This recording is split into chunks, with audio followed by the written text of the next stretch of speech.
spooky friends. Welcome back to Shelby on Safari. You got Peter here with you today because we are going into the world of ravens, and Peter has absolutely nothing to do with ravens, except he's just cozying up next to me because it is wet and windy here in Winchester today. That being said, it's the perfect kind of weather to look into a mysterious and elusive bird known as the raven. We're gonna see what's the difference between ravens and crows, and are ravens really that intelligent? Then look into the mythology of ravens, because you know I love a bit of history. But first, before we do, if you're new here and you want to learn all about animals, whether that be in the wild or in pop culture, be sure to hit that subscribe button and make that bell go ding so you can be the first to see all the new content. Now, let's get started. Let's first start off by looking at their taxonomic classification. Ravens are part of the Corvidae family, or corvids, also known as the crow family, because as you may have guessed, it includes crows, ravens, jackdaws, jays, and rooks are even included in this family as well. In fact, there's 120 different species in the family Corvidae. And a common characteristic of being in this family is intelligence. Corvids are extremely clever birds. In fact, some species use tools, others are known for being a bit cheeky and playing games, and one study even found that magpies can recognize themselves in a mirror. So maybe think twice before calling someone a bird brain, because not all birds are silly. Some, like corvids, are extremely intelligent. So maybe say it as a compliment. There are 8 living species of raven, and the most common is known as the common raven. Surprise! They are found in a wide distribution across the northern hemisphere. So what is the difference between crows and ravens? We've seen they're part of the same family and they look quite similar, but what makes them different from each other? For this, we'll look at the American crow versus the common raven. First and foremost, what comes to mind is the size difference. Common ravens are much larger than the American crow. Specifically, a common raven can grow up to 25 inches in size, whereas the American crow only gets to about 19 inches. If you get close enough, you can even see a difference in their beaks. A raven's beak looks a bit heavier than a crow's. It's a bit more bulky, whereas an American crow's beak is a bit more cylindrical in shape, while also being very pointy. And if you happen to see them in flight, the American crow's tail kind of fans out in shape, whereas when a raven is in flight, their tail stays like a wedge. But another difference comes to their behavior. Crows are much more social birds. They really enjoy the company of other crows.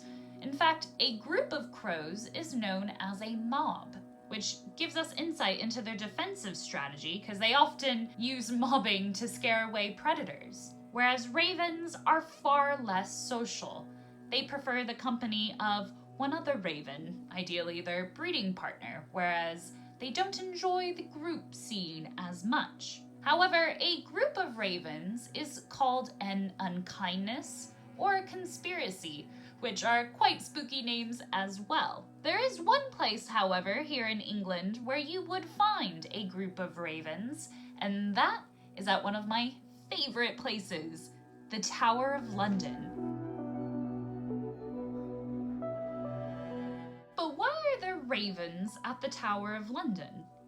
Seems like quite the odd place to have a conspiracy or an unkindness. Well, legend has it that the kingdom and the Tower of London will fall if the 6 resident ravens leave the tower, which is why they've been quite clever and keep 7 ravens at the tower, just in case one escapes and leaves.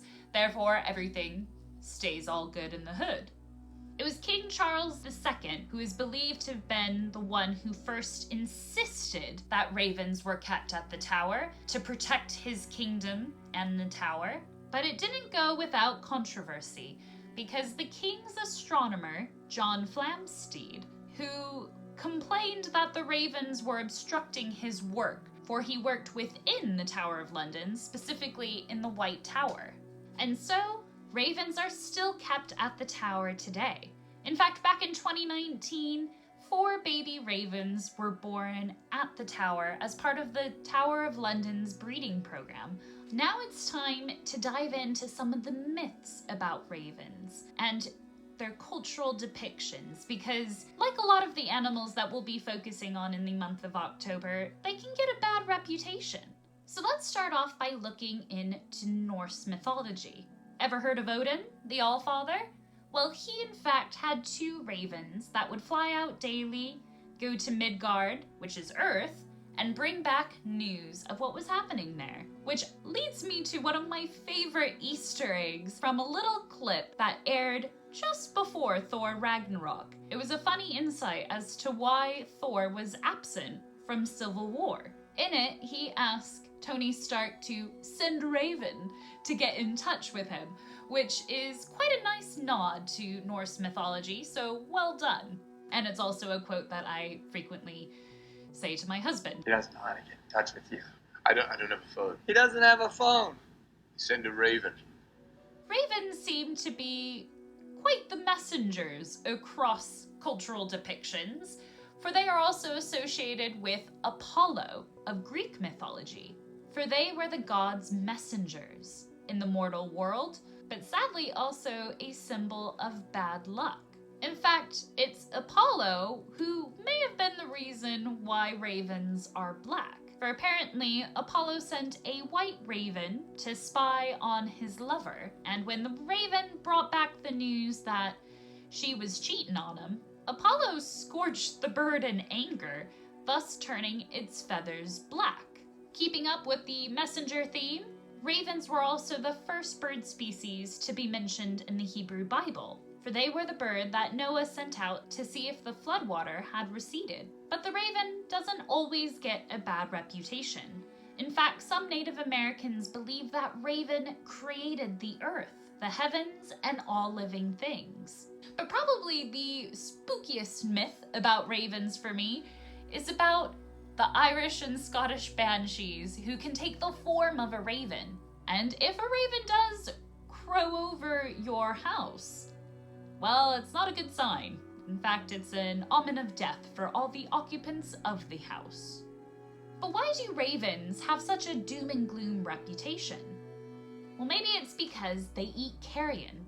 Like vultures, which, by the way, if you haven't seen the episode on why vultures are amazing, click up here. It was for Vulture Awareness Day, and we go into quite a bit of insight into why they are so cool, and also misunderstood, quite like the raven. Eating dead things isn't that bad.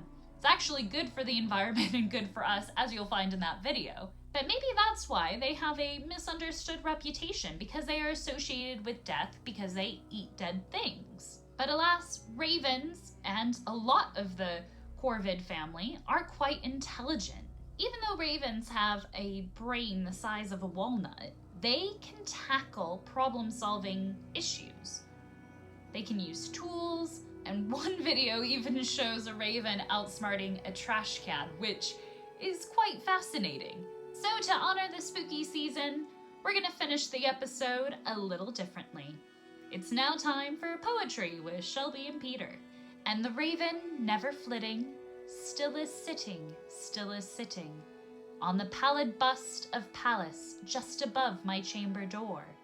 And his eyes have all the seeming of a demon's that is dreaming. And the lamplight o'er him streaming throws his shadow on the floor. And my soul from out that shadow that lies floating on the floor shall be lifted nevermore. I challenge you, if you haven't read Edgar Allan's poem The Raven, give it a read. It's quite the hoot.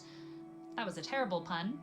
But alas, if you learned something new, why not give this video a thumbs up? And let me know in the comments below what spooky animal you want me to focus on next. Have a great rest of the week, guys, and I'll see you later. Bye!